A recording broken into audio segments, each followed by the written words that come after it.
Hello, this is Ron Paul with your weekly update for June 29th. In my last column, I joked with public spending out of control and the piling on of the international bailout bill.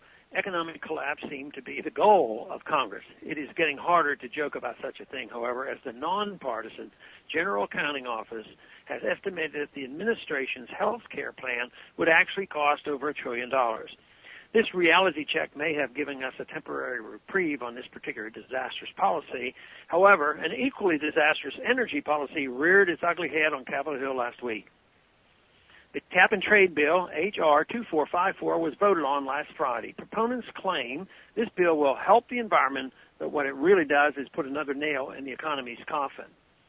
The idea is to establish a national level of carbon dioxide emissions and sell pollution permits to industry as the Catholic Church used to sell indulgences to sinners. H.R. 2454 also gives federal bureaucrats new power to regulate a wide variety of household appliances such as light bulbs and refrigerators, and it further distorts the market by providing more of your tax money to auto companies. The administration has pointed to Spain as a shining example of this type of progressive energy policy. Spain has been massively diverting capital from the private sector into politically favored environmental projects for the better of a decade.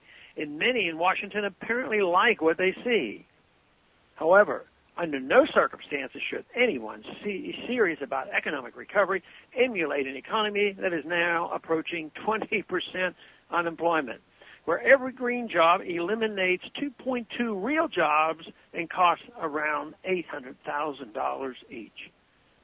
The real inconvenient truth is that the cost of government regulations, taxes, fees, red tape, and bureaucracy is a considerable expense that has to be considered when companies decide where to do business and how many people they can afford to hire. Increasing governmental burden directly causes capital flight and job losses, as Spain has learned.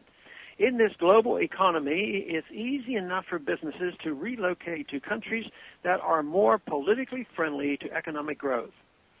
If our government continues to kick the economy while it's down, it will be a long time before it gets back up. In fact, jobs are much more likely to go overseas, compounding our problems.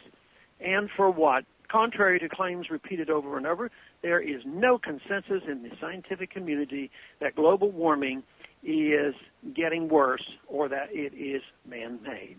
In fact, over 30,000 scientists signed a petition recently directing a dispute the claims on which the policy is based. Legitimate environmental claims should instead be directed toward the public sector. The government, especially the military, is the most serious polluter in the country and is exempt from most EPA regulations. Meanwhile, Washington bureaucrats have classified the very air we exhale as a pollutant and have gone unchallenged in this incredible assertion. The logical consequence is that there will come a time when we will have to buy a government permit just to emit carbon dioxide into the atmosphere from our own lungs.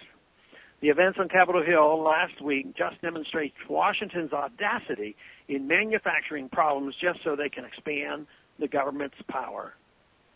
Thanks for calling this update. A new update is placed on this number, 888-322-1414, every Monday morning, written text of which can be found on my website, www.house.gov/Paul, under the heading Texas Straight Talk. Thanks for calling.